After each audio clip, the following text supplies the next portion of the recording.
So yun mga kaidolo, kasi mapagpalang araw sa lahat. So magandang hapon po sa inyo lahat. So welcome back po tayo sa ating munting channel. So Johnny Hunter TV mga kaidolo. So kararating lang po natin galing sa ospital. Kasi andun si Solito mga kaidolo. So bubuti na lang na dumating kagabi si Bugard at siya yung nag-relay po sa akin mga kaidolo na nagbantay kay Solito mga kaidolo. So pagdating natin dito sa bahay ng ating boarding house na ating tinitirahan mga kaidolo. So bagong boarding house natin, bago nating dito tayo nanatili mga kaidolo kasi hindi po tayo pwede na kasabay sa aking pamilya mga kaidolo. So alam po natin na mga kaguluhan dito mga kaidolo, kaya lumipat ako ng ibang boarding house at yung pamilya ko naman ay doon sa kabilang bayan mga kaidolo. So hindi ko lang pwede sabihin kung saan banda kasi alam po natin na napakadelikado po. So pagdating po natin dito sa ating boarding house mga kaidolo, so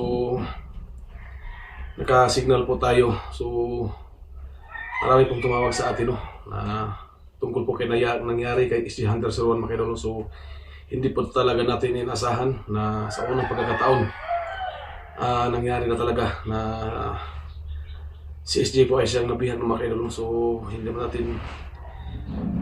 hindi po tayo magkapaniwala mga kaidolo kasi alam po natin na sobrang napakagaling po na talaga na hunters itong si SG mga kaidolo. So ganito talaga, hindi talaga natin maiwasan, hindi talaga natin malaman kung ano yung pwedeng mangyari sa bawat oras, bawat araw, bawat minuto.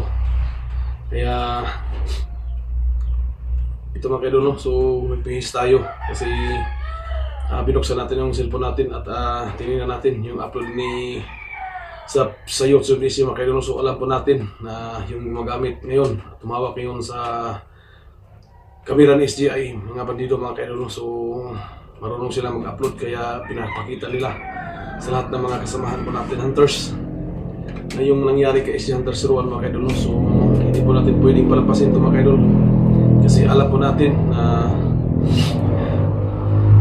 nangyari sa atin grabe yung reviews natin na nangyari sa atin. Tayo'y nabihag, nasa alanganin po tayo, andun palagi si SG na tumutulong sa atin mga kaidolo. Kaya sa nangyari ngayon, hindi po natin pwede itong lampasan mga kaidolo. Hindi po natin pwede na baliwalain ito mga kaidolo kasi alam po natin lahat na malaki talagang naitulong si SG sa atin mga kaidolo sa pagligtas sa atin, pag-rescue sa atin.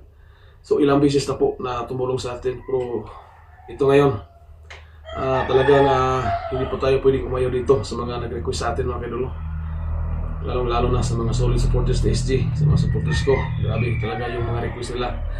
Kaya ito ngayon, karating ko lang. So nakita ko yung upload video, parang familiar ko po yung parang may kubo mga kaidolo kung saan si SG na trap at tuluyan na siyang nahuli mga kaidolo.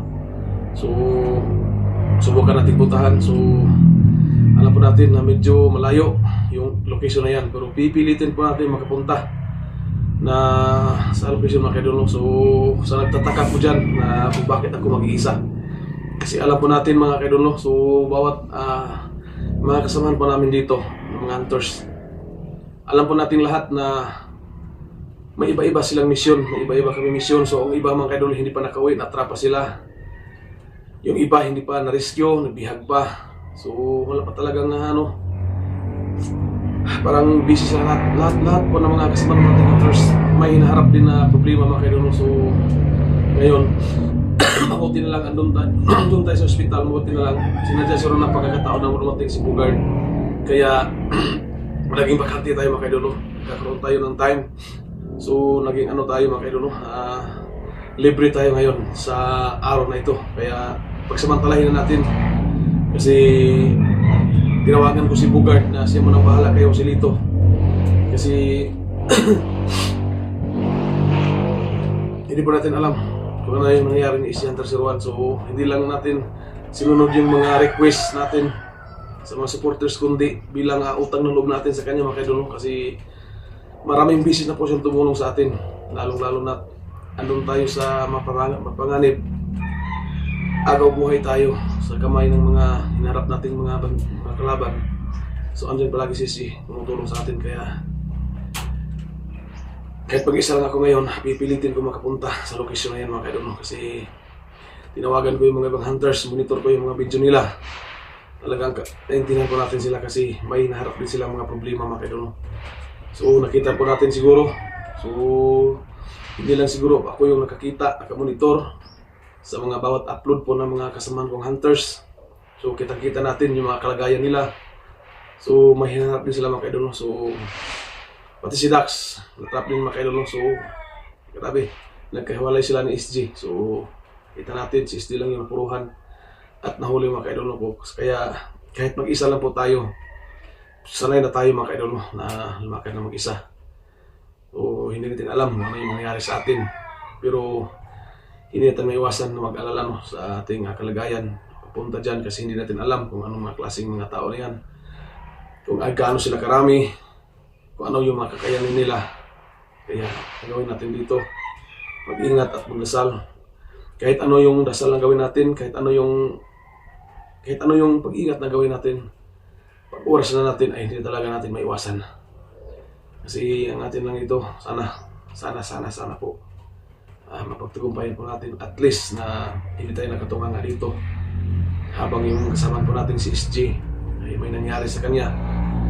Kahit ano mangyari sa atin, pupuntahan natin yan.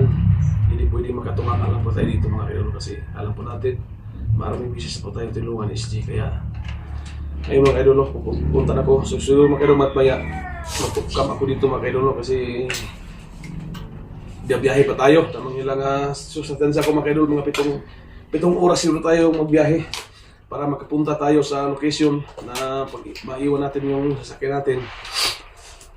At maglakad tayo. So sa tansya pa natin, mag-consume tayo siguro ng mga 4 or 5 oras na maglakad bago tayo makapunta dun sa location.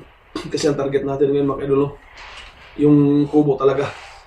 Yung kubo na dun sa SD na nadali mga kaidol, kasi parang pamilyar ko yung location na yan. So pag hindi ko pwede sabihin dito mga kaidol kung saan ako dadaan, kasi maraming pasikot-sikot na daan. So maghanap ako ng pwedeng madaanan na medyo malapit. Kaya malapit na daanan pero medyo risky lang mga kaidol, medyo risky. So kailangan talaga mag-ingat tayo mga kaidol. So sana po sa lakad natin ngayon, pagtagumpayan po natin bawat lolitin sana. So tulungan tayo ng nasa taas mga kaidol, kasi gaya ng sinabi ko kanina, hindi po tayo pwedeng tumangalan dito habang nalaman po natin na may masamang nangyari kay SG. Kaya pupunta tayo mga kaidol. So inuulit ko po sa inyong lahat, huwag po kayo magtataka kung bakit ako mag-isa mga kaidol, kasi halos po lahat ng mga hunters may naharap din mga problema mga kaidol. Inuulit ko, yung iba na trap, hindi pa nakauwi. Yung iba naman nabihag, hindi pa nakikita mga kaidol, no? So ang nakikita lang natin yung mga upload na video, kasi alam po natin yung mga bandido ay marunong din mag-upload. So kami talaga, yung ibang mga kasama hunters, huminto na sila. So ilan na lang kami dito nagpapatuloy mga kaidol, no? Kahit delikado. So wala tayong magagawa, kasi kahit delikado yung itong klaseng pag-explore, so wala tayong magagawa, kasi doon tayo kumukuha ng panghanap buhay mga kaidol. Lalong-lalo na sa panahon ngayon na talagang napakahirap po talaga, no? So gugulang po tayo, tuloy-tuloy lang, at hindi po tayo nawala ng pag-asa na balang araw malalampasan rin natin ang mga problemang ito. So tayo po naniniwala mga kaidol na malalampasan po natin ito. Kaya gugulang po tayo mga kaidol.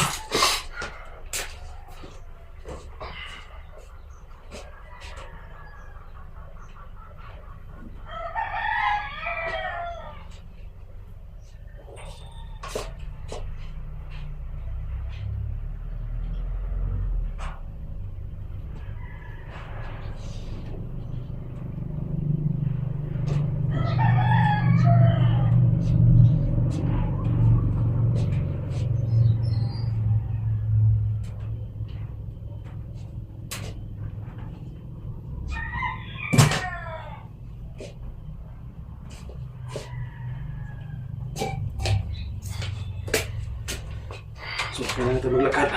Dadaan pa tayo. Kailangan na nakatago itong baril natin. Hindi po natin pwedeng lantad kasi baka maharang tayo mga kaidol. So yun mga kaidol, dito ako sa bagong boarding house ko ngayon.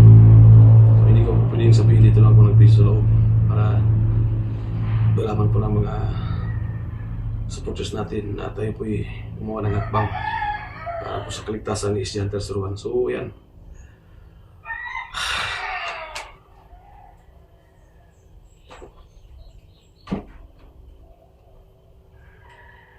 Kailangan lang kasi natin ating lubat ito mga kaidol.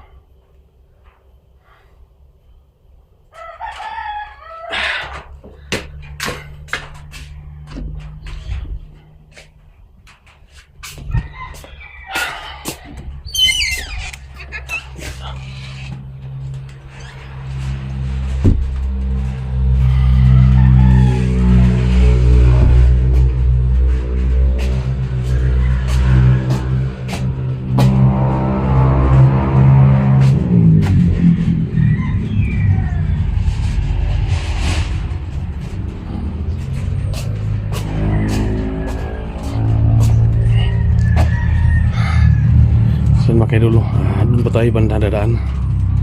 So dito sa aking medyo may boarding house ito mga kaidol. So may mga sasakyan dito kaya ingat tayo dito mga kaidol.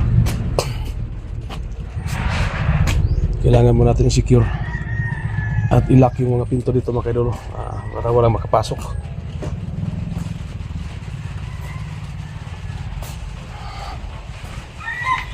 Secure natin itong pinto baka biglang may pumasok dito kasi maglakbay na po tayo matnaya mga kaidol.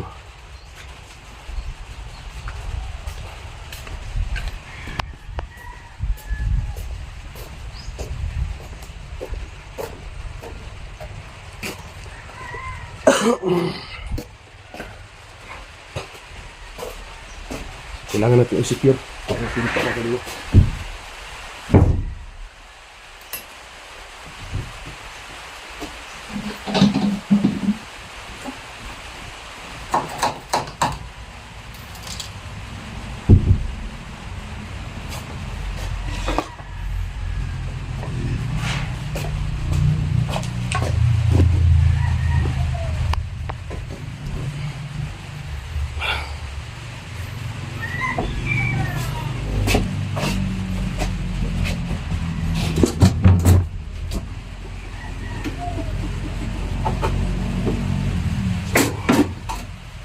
Tayo na pwede natin madala mga kaidol. So, huwag na tayo mga pagkain dito.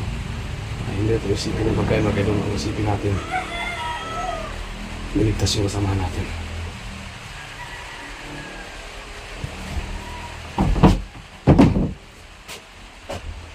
Yeah.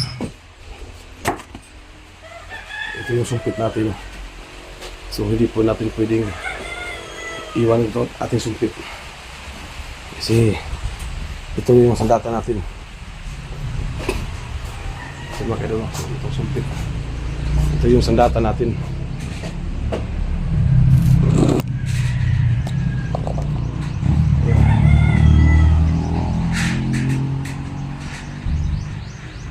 Ito lang yung sumpit. At saka ito. Para hindi tayo mukhaan. Gamit natin ito.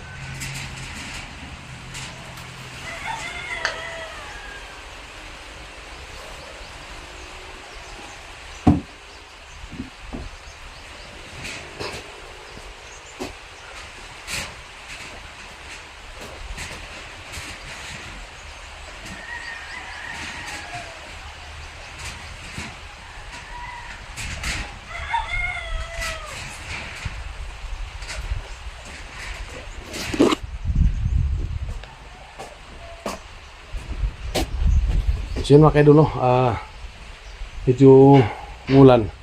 So kailangan ko mag-off cam mga kaidol kasi para hindi mabasa yung cellphone ko. So ayun mga kaidol, mula dito sakay tayo na sa motor. Mabiyahe tayo mga 5 oras or 7 oras siguro pinakamahaba bago tayo makapunta dun sa naisipan nating pwede nating iwan yung ating sasakyan. Kaya maglakad pa tayo siguro ng mga 4 na oras o 3 siguro. 3 siguro pinakamahaba na yan mga kaidol. So ano na tayo sa location kasi alam po natin, kabisado natin yung kubo na yun mga kaidol. So yan mga kaidol, so update lang po ako sa inyo. Pag ando na po ako sa malapit sa may kubo kung saan si SG natrap. Kasi gabi yun sa natrap mga kaidol. So kabisado natin, familiar natin. So subukan natin puntahan yung location na yan mga kaidol. So yan po, thank you. At sana po ipagdasalan nyo aking kaligtasan sa pagpunta at pag-rescue kay Asian 301. So thank you po, maraming salamat.